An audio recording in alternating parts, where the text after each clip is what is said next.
Good morning, everyone, and welcome. My name is Tony Colangelo, and as usual, I'm here with my great friends, Wayne Capili and Frasier Almeda. Hello, guys. Morning. Hi guys. Yeah. One of the things that we look forward to every year leading up to the PMRE conference, actually, a couple of things. Obviously, we're really excited about doing our annual workshop, our WTF workshop, just before the conference this year. And the other thing that we really get excited about, aside from seeing all the great speakers and meeting all of our friends, we love going on stage and doing an image review, and we'll be doing that again this year. But you know something, we enjoy that so much that we were thinking, why wait until November to do an image review? Why not do it a little bit more frequently throughout the year? So that's the reason for this video. We've pulled together sort of an impromptu get together for the three of us, responding to the images that many of you have submitted off of our post on the PMRE Facebook group. And we're going to review some photos today, right, guys? That's Yep. right. Right. Okay. So let's get started. All right. Okay, so of the images that were submitted, we all like this one, right? There are a number of things that this photographer has done really well that all three of us liked, right? Yep. Yeah. So I think compositionally, it's a strong composition. We have zoomed in to the house that's being sold. We don't see any neighbors. It's just a really strong composition. I love at the top how they've used, I think that's a maple tree or a Japanese maple, whatever it is. They've used those red leaves to frame the house on the top. We have this beautiful curve along the bottom that kind of frames the shot on the bottom, coming off those steps going into the yard. Just a very, very pretty shot compositionally. If I were to nitpick a little bit about this, guys, and please jump in. The lighting, I like the time of day. I think there's a softness to the light that the photographer has captured. But if I were to really nitpick, I'd want to see a little bit more evidence of what appears to be left to right lighting. Yeah. So maybe, what do you think, guys? Brightening up that left side a bit, augmenting, maybe, yeah, somewhere around there. Thanks, Frasier. Maybe adding a little bit of saturation to that tree to pull out some of the yellows in the lighter leaves right at the top and the top left side. Something like that. Yeah. What do you think? Yeah. Yeah. My thing was I congratulate a dusk shot that doesn't have end of the world sky. Yeah. And Yeah. it's just nice to see a natural sky, which kind of gives me the time of day, and it amplifies how the light is around the house. One of the things I really like is that I never get in dusk shots is that rolling front yard, and that is so inviting that it's normally if this was a regular yard then and it didn't have those contours, that golf course contour, this would almost be a stalker shot because you're far away in the trees, but the foreground really is inviting me into the house, which Yeah. is unique. And we have that darker ribbon. It's almost Hmm. like a natural vignette Yep. that pulls your eye towards the middle. And Yeah. you know something, that's a little tip. I can't think of too many images that would not be improved by adding a very slight vignette just along the edges. And Especially in dust shots, the Yeah, foreground should not be lighter than the yeah, house. exactly. and one thing I really liked about this was just choosing the right time to shoot this, because as you can see, there's not really that much landscape lighting around this yard. It's pretty much just only the house lights itself. Had Yeah, you had shot this later for a little bit more of a true twilight, you would have lost the beautiful color and exposure on those areas. So choosing when you're doing these type of shoots, be aware of, like, is there landscape lighting?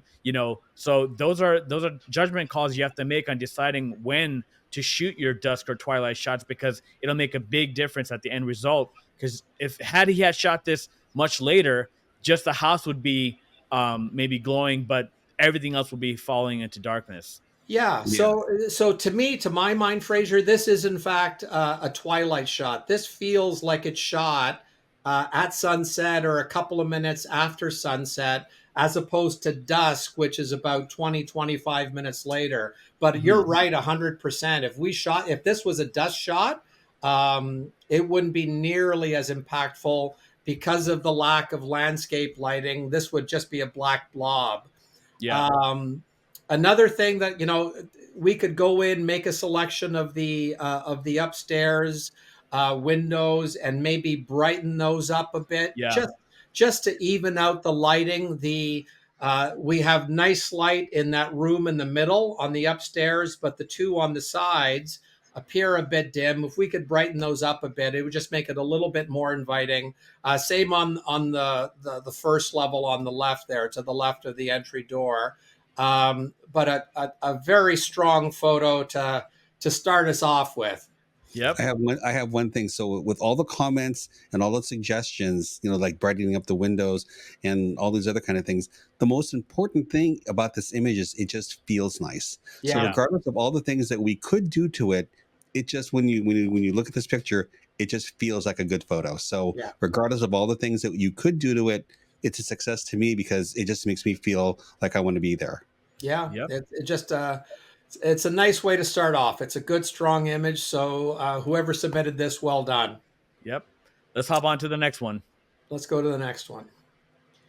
So the next one here was submitted. We have actually two images here. We have this one here with these two black chairs, and then we have this one with these three chairs. Now, obviously, when you're in a real estate shoot, you don't really have 90% of the time the ability to pick and choose. But that being said, if I were to choose one, I guess the two black chairs is fine. It gives some breathing room. If you had no choice and you did have to go with, let's say, these three chairs, that's fine. But number one, they're way too close to each other. It's very tight. And what I would do is just, add some separation between the chairs to get Yeah, some breathing room. That'll help that out. But besides that, the one thing that I notice here, and I see this with a lot of real estate shooters, is camera height. If you notice, we're on that edge of this island in the front, almost leveled at the same with the back area there. If you see, there's a very slight separation. The second photo here is actually a little bit better. We get a lot more separation. I like yeah, that a lot more, but be very careful. When as far as for this particular composition, going too low, because then you lose that separation. You don't really need to see, the full bottom of this island here. That doesn't need to be done all the time. Like you can cut off even like all this and still make a good looking composition, yeah. raising that camera up higher. So Well, that was one of the biggest things that caught my eye. first of all, kudos to the photographer, because even this one, yeah, he or she is right on the edge of it being a little bit too low, because we don't want the island top to sort of bleed into the far countertop. So, particularly given the darkness of the wood, we do see some separation. So, technically, Frasier, I think this would be acceptable. Hmm. However, if you flip over to the next photo, much better camera height, because just those few extra inches give us more breathing room. We could see, it's almost as if we can see more flow. We can see a greater capability of walking around this island. It just feels uh, less congested. We can Yeah. see the hardware on that drawer in between the fridge and the range. So this is a much better camera height. Going So back to the comments you were saying, Fraser, about staging, I agree with you in terms of separation. That if you were going to go with the three chairs, you definitely want to separate them out a little bit. Here's the additional point that I would make: if we were standing in the room with the photographer from this perspective, To our eyes, those three chairs would appear dead centered, right? Mhm. However, to the camera, they don't look dead center. Yeah. They look pushed a little bit to the right, and we can see on the farthest chair to the right how much it's over. Even though it's centered to our eyes, to the camera it looks like it's way pushed off to the right. Yeah. So if we, and look, a lot of real estate shooters are just going to say, sorry guys, I don't have time for staging, I shoot it as I see it, and that's fine. But for a hero shot room like a kitchen, which is usually the most important room in the house, if you are going to stage, that would be the room to do it in. If you are going to take the time, understand that what's centered to our eye is almost never centered to the camera, and we've got to shift things over. So, really, that chair on the left, Frasier, even though it would be centered if we were standing in the room, right now it appears that there's a big gap between the left edge of the island wood and the left edge of the chair.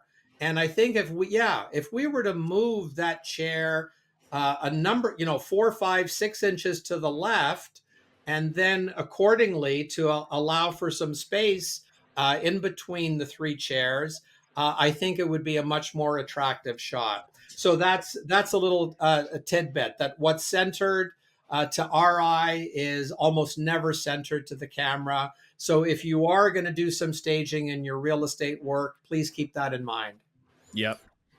So my thing is, as I look at this, the brightest thing in the picture is the centerpiece on top of the counter. And Yeah. so what happens is, since that is the brightest thing, the rest of the kitchen behind it seems dark. That the flowers kind of give me a barrier that this is where you want my eye to stop. This is the area that you want my attention. So I think we need to lighten up the background a little bit. Frasier, Well, I tell you what, if I could jump in, yeah. if we are going to be talking about staging and the homeowner has spent some money on prettying up the house for the photo shoot, um, you almost never, um, unless it's a designer shoot where the kitchen is huge and you have those big sort of eucalyptus things, off the side of the island, because the scale of the kitchen would allow it. Mm-hmm. I'm not sure having a high element dead center of an island, I don't think that ever produces a No. good shot for a kitchen like this. Those flowers, I think, are best placed on the right side of the counter, to the right of the faucet, just to eat up that open space. I Frasier, if you can put agree. a circle there, you know what I mean? Yeah, you're So talking about in around here. reality, those flowers are going to be in every single room if on some real estate shoots. No, I would put it to by the doorway, Fraser, the end of the counter, Oh, right here. about there. Yeah, Okay. because that way, because they're farther from the camera. So by the laws of physics, the farther away they're going to appear smaller. They're not as obtrusive, and they don't, as Wayne was saying, they don't interrupt the sight line going through the kitchen. Mm-hmm. Yeah. So Frasier, toggle between the first and second images. So one of the reasons why the second image opens up the room is the lower angle. The ceiling tends to be overhanging us more, kind of giving us more an oppressive room. So as we raise the camera, although we're closer to the ceiling, the line between the planes between the top of the counter and the ceiling have opened up, actually widening or giving us more height and breathing room in the room. Mm-hmm. Okay. All So right. shall Should we we jump move on on to the to our next one? next one? Yep. What's our next one? That one there? Oh, Okay. Wayne, yeah, you had a I, go ahead, Wayne.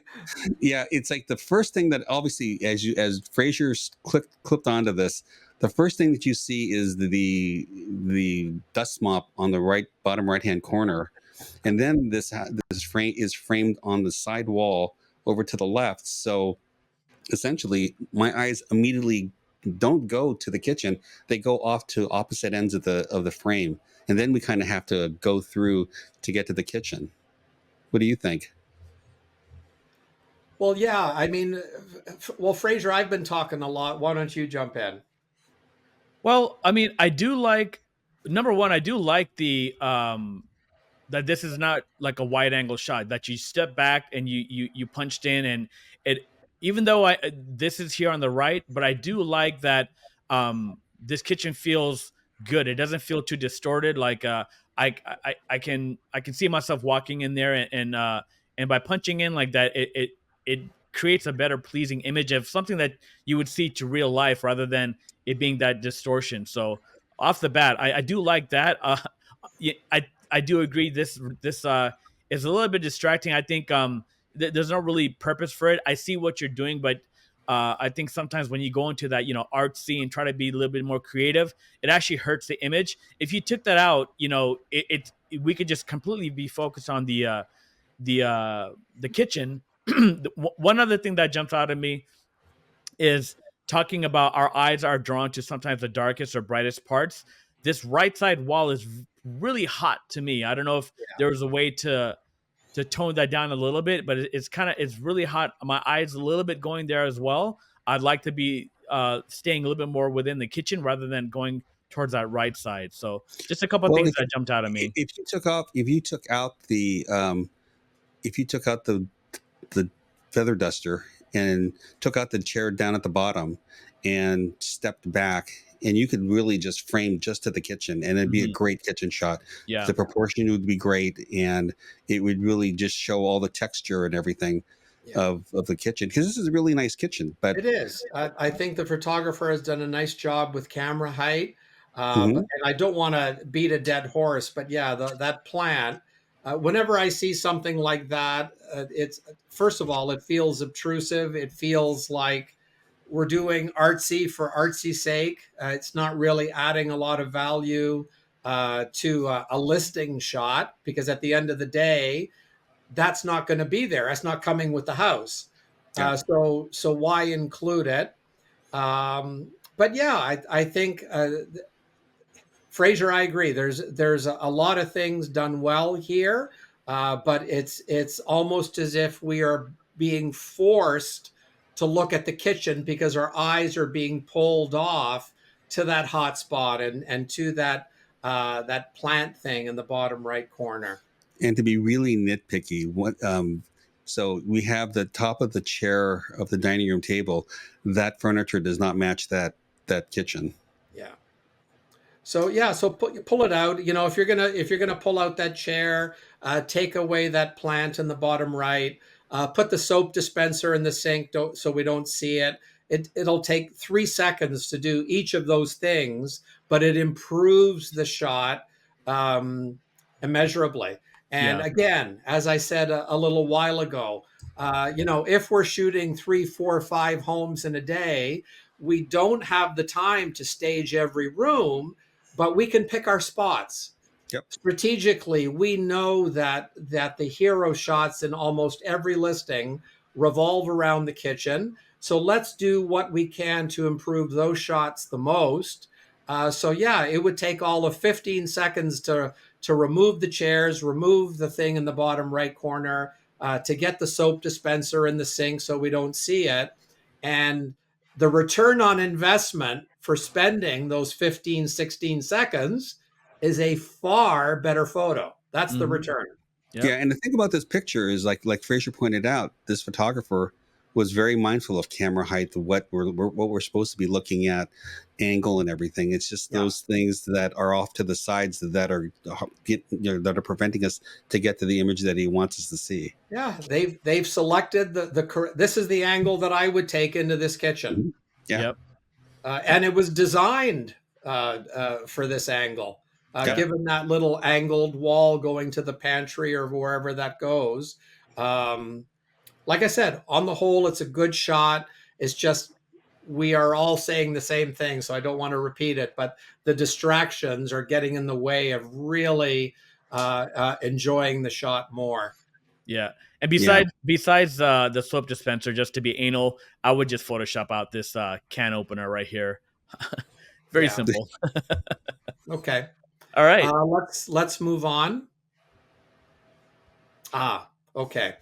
So, one of the things that we have been saying for years, we do it in our coaching, we do it in our workshops all the time, is that whether you're shooting architecture, design, core real estate, regardless, a higher level photograph happens when you tell a story.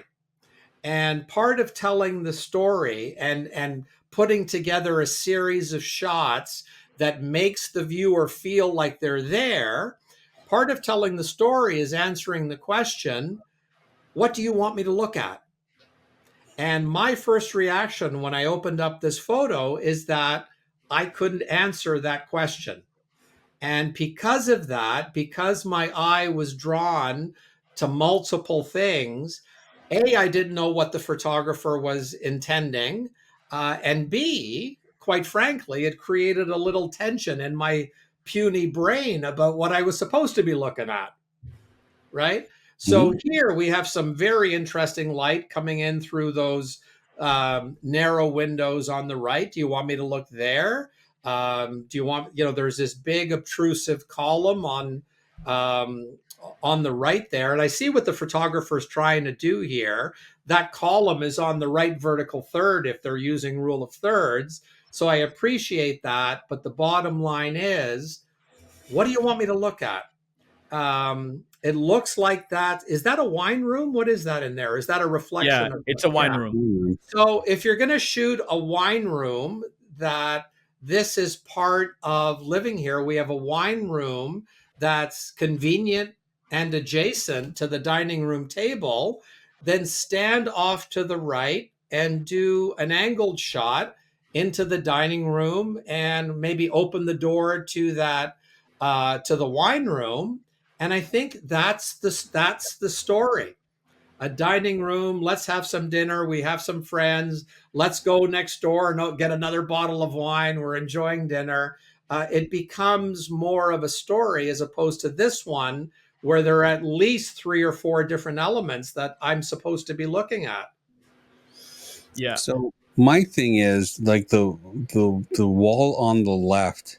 Um, so if we're gonna, you know, key in on the eating area, what it looks like to me is that off to the left there's a beautiful dining room table, but it's up against the wall. Yeah. So that's what I mean. Because it's compressed. What do I, as I'm looking at the spaces and what each space does, I do kind of agree with Tony that one of the stories is the table and its proximity to that fabulous wine room. Yeah. So that could be like just a tight little vignette, and then try to working on what's off to the right over there, because that looks interesting to me. But again, there's a column there that literally is blocking any kind of interest that's part of that room. Yeah. Yeah. So And go go ahead, ahead, Tony. Fraser. No, No, no, no, you go go ahead. ahead. Okay. I'm gonna play as if your client asked for this shot. That being said, let's say worst case scenario, you didn't have a flash to use to help with certain things. So let's problem solve and see what can we do to help create a better image here. Now, obviously, we don't have anything to flag these windows. Okay, but I can tell what you're trying to go for is to highlight this wine room. The problem is the reflection that's happening here. Two things. Number one, you have the light from the kitchen reflecting onto this glass, which is making it hard. And because of the light that's in this scene, it's throwing light onto the glass as well, making it hard to see past that. If you notice very carefully, there is a drape here for the window. What I would have done is close that drape, block the light on the left side, which would have gave you a lot more detail in here. You would have been able to see a lot more of that wine room, kill the lights in the kitchen so that we don't have any of the glare coming on here. So that also helps to give us some more illumination in that wine room. And also by killing the light in the kitchen, because there's plenty of light, it darkens the foreground. So we're actually going to be able to draw our eye closer towards this main area here rather than having it so bright. So just a couple things that we can troubleshoot in situations like this. Use what's there to help us to fix some of these problems so we can deliver a better looking image. Because right now, with everything all on, it's so much glare that you can't, all you see is maybe these bottles, but you don't really even notice that there's a whole wide room to the left side of this door. So just a couple things that when you guys are out there or anybody's out there shooting, use what's around you to see if you can use it to your advantage to help your compositions. Why not pop a flash in the wine room? Right. I mean, I'm playing worst case scenario that they don't have a flash. They're just doing this all ambient. Obviously, if you had a flash, yeah, that would have been easy. Go in there, pop a light inside there, and that would have solved the problem. Or open up that door and you get rid of 2/3 of the reflection. Yep, exactly. Open up the door. That's exactly right. Yeah. Okay. Let's move on. All right. So this is something that not all clients, but I have a few clients that they've told me this, and I think it makes a lot of sense. With with the money shots in the house, like living room, master bedroom, master bath, kitchen, especially kitchen. My clients, when they put up a kitchen shot on their marketing on their MLS or whatnot, when they say kitchen, they want to just focus on just the kitchen. That being said, if you notice here, the composition is kind of wide, and that wide is showing you like the staircase going up. You have these windows here to the left. It's kind of taking away from the kitchen itself. If I was here, I would try my best to get tighter in so that my composition is kind of cutting this stuff off. So I'm only keeping within the kitchen itself. So all my focus is here. I'm not going to the left or up those stairs. I'm staying within the kitchen. Number two, the other thing that I see here that I do this 100% on every single shoot, whether it's architecture, design, or real estate, especially in the kitchens. I make sure, and this is something that we talk a lot about in our workshop, is something as simple as this faucet handle here. Do you notice that you don't even appreciate that curve of that faucet? Take the time to go in there and turn that head. Turning that head allows you to see the nice bend of that faucet, to appreciate it. And number two, check this out. You don't even realize that there's even a faucet here. Look at this here. Because of this same thing that's happening here, you don't realize that there's a faucet here. If you just turn that head a little bit more, you can get a little bit of a bend, and you can see that there's a faucet there. So depending on your composition, whether it's a 1 point or a 2 point, go in and make sure you try to get that angled correctly, so that way we can actually appreciate those features of the kitchen. So, Frasier, actually, if you could zoom back out to show the full photo, Mm-hmm. can you draw a straight line in red down the left side where you had it, like right over the light switch on the stairs? Draw a Here? straight line. Yeah, and I'll draw it all the way to the top, so that's the Oh, left edge of the frame. Right. oh, you want a little bit A little bit to the closer. right. Yeah, right there. Okay. Okay. Now your horizontal line um, cuts off right underneath the base plate of the far light fixture. Base plate of the far light here. This one Yeah, put that Yeah. horizontal right underneath that. No, under underneath it. Underneath underneath it. it. Okay. There, Even there's lower, your maybe. there's your composition. Yeah. Yeah. If you are just building on your point, Frasier, that if your agents are saying, I've got this, $250,000 kitchen renovation. I just want to show the listing, the kitchen, then there's your composition right there. We Yeah. see there's a teaser on the left in terms of what's in behind there. Why do we have a couple of pots in behind that marble section where the range hood is? Well, guess what? And we can show that in the next photo. That's all the whole thing about telling a story is that we don't have to show every square foot in every photo. We can show the kitchen in this photo. We can show a one point in the next one, maybe show corner to corner from the wine fridge. And actually, the reason we don't need to show those sliding glass doors on the left in this photo is because this is a hero shot. We're going to have multiple kitchen shots in this space. If we stand doing a corner to corner way off to the right, we're going to have a far better view out those windows, and we're going to show connection between indoor outdoor, presumably, right? Mm-hmm. Whereas showing it in this photo, all we're seeing is black steel of the door frame. Yeah. So my thing is I like Tony's crop, and it's very important that you watch Tony's crop, because up until he cropped it, all the leading lines were out to the hallway. So essentially I'm staring at the hallway, and I have to turn my head to look at the kitchen. With Tony's crop, we essentially are saying, I want you to look at the kitchen, that hallway is not even important. And also about windows, if we look at the windows, again, it's implied that there are big windows here, because we can see on the sides of the counters that there are lights there. So we assume that there are windows there. We don't have to necessarily show the windows, because light sources make themselves available in a shot. Bright areas and shadows really let us know that there are windows off to the side, so we don't have to show them. Yeah. So on the whole, photographer was on the right track, but sometimes less is more. Yeah. Yeah. Okay, And let's move on. And just last point, just to be nitpicky, if I do this, I see this all the time. These chairs, you can see like this left one here is not leveled, or not leveled, but or is angled here a little bit. Just take it takes a second. Just go in there, move those backs, and you can get that nice and straight without having this little bit of inconsistency. Yeah. All right.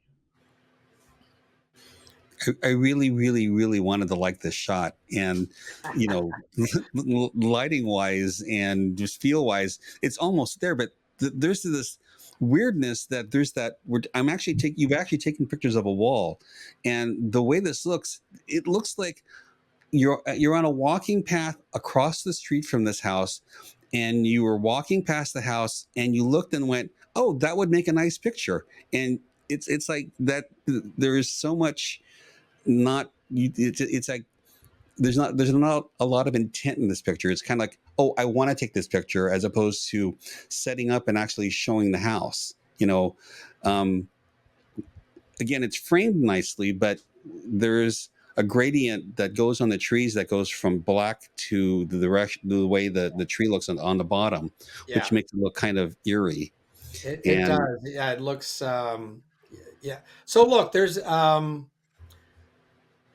Wayne, in large measure, I agree with you. This is a house that I think, architecturally, style wise, it's interesting. I'm not sure I like it personally, but bare minimum, it's interesting in terms of the materials used and the colors and what have you.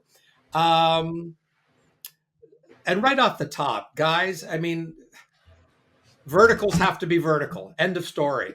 Mm-hmm. You're not doing your best work if you're not correcting your verticals and horizontals when necessary. If you just look at this post right here, well, you can even see the left edge of the garage, Frasier. Yeah. It's way off there. Yep. So anyway, be that as it may. So Wayne, in terms of, so I'm playing devil's advocate. Okay. And I'm saying, okay, well, you've got apparently a 4 to 5 foot wall blocking this interesting house. You've got a massive, beautiful tree blocking other parts. What the hell do you do to avoid that? So I'll ask the question. What do you do? I don't care about the tree. I care about the house. Okay. What would you do? I would put my camera right next to the tree, and with an ultra wide angle lens, I would shoot the entry, because remember, with that wall there, we're losing a lot of the house anyways. And I would try to get as much.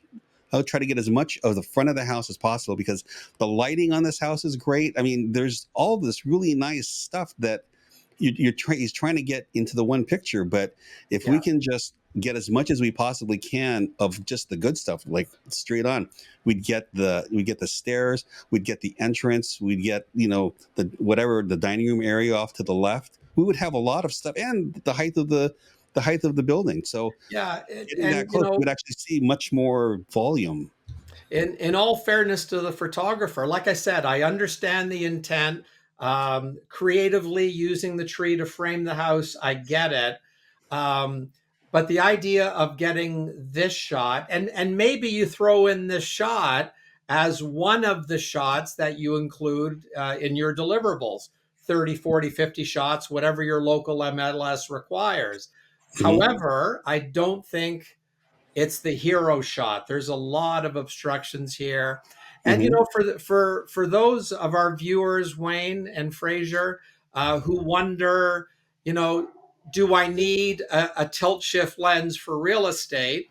Well, yeah, it's a very expensive piece, and quite often you can get away with fake tilt shift techniques, blah blah Yep. blah. But let me tell you, if there's ever a Never a reason to time. have a 17 or 20, I think in this one a 17 millimeter tilt shift would be great. I was Mhm. going to say if there's ever a reason to own a tilt shift for real estate, this Yep. is it. This is it. And again, here we joke about stalker vision and things like that. Well, seriously, you're showing me a tree that literally goes across your house that somebody could climb up and look in your windows. I mean, how about that Well, for okay, marketability? Wayne, you're pushing it on that one. I mean, of course. Okay, the good thing is you can watch your kids play in the yard and as they climb the tree. But you know, Yeah. I'm looking at this going, yeah, you could look in. Okay. Fraser, I think we have one more. Yep.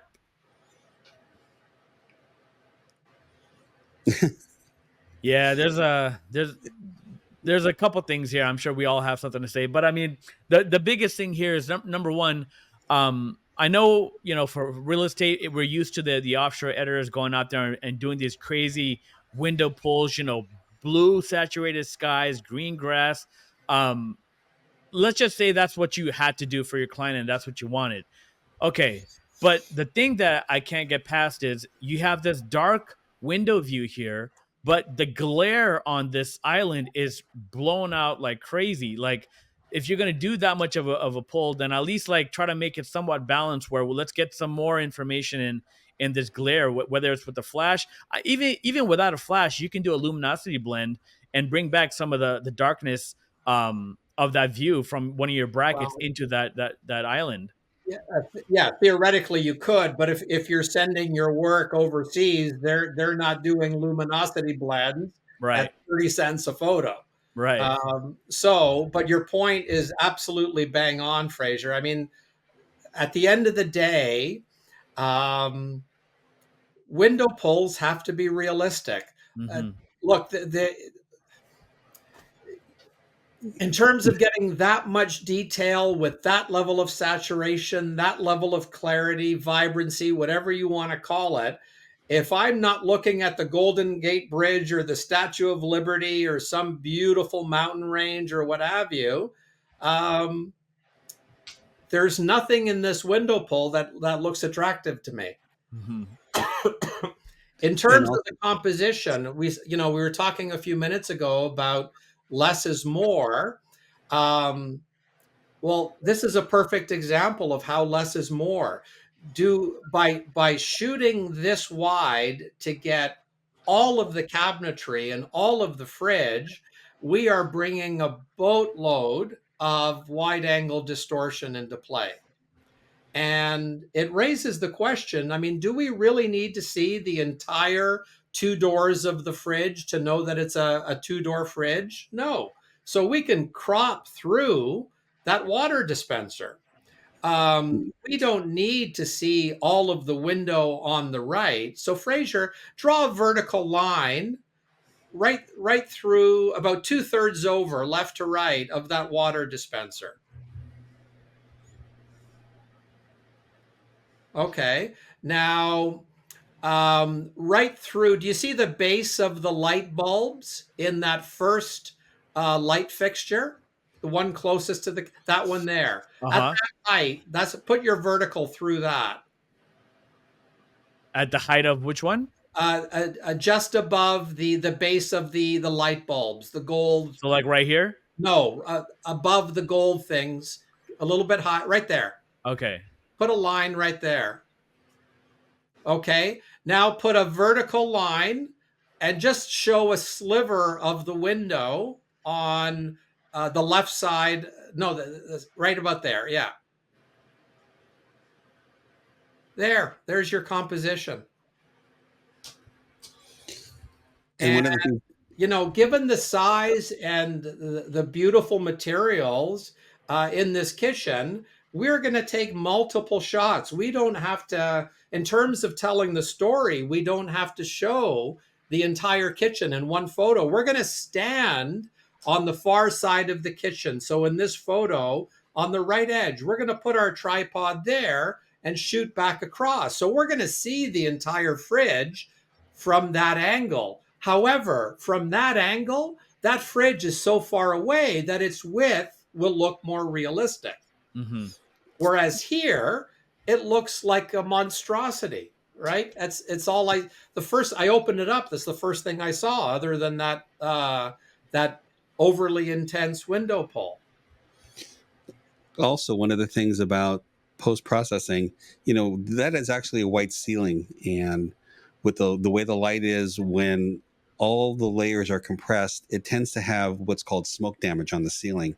There's really no whites in there, and it's really kind of mid-tone grays to lighter grays. So it kind of has that kind of fuzziness in the whites that this is a white kitchen that should be a lot brighter. Frasier, Yeah. can you put the lines up again? Put the lines up? That 20 put?